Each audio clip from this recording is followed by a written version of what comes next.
So you converted a cattle ranch into a rhino sanctuary. Are there any similar initiatives in Kenya to create more green cover for wildlife? The answer is a massive yes.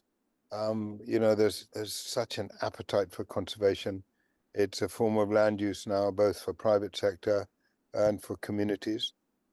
When you have 10% of Kenya have come together behind NRT as members to drive NRT, that's a massive message in terms of the impact that that is having on people's everyday lives.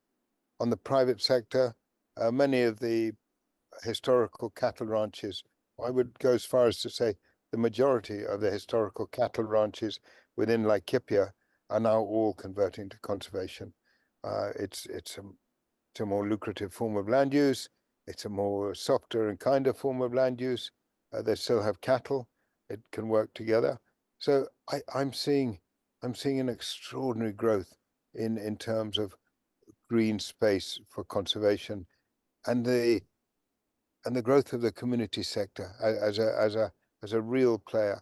Previously, it was government, then there was a little bit of private sector and no community. Community now is coming up, as such a strong partner to government.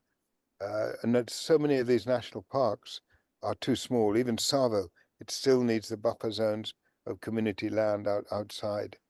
And through this movement, because it has become a movement, there's more and more green space for wildlife.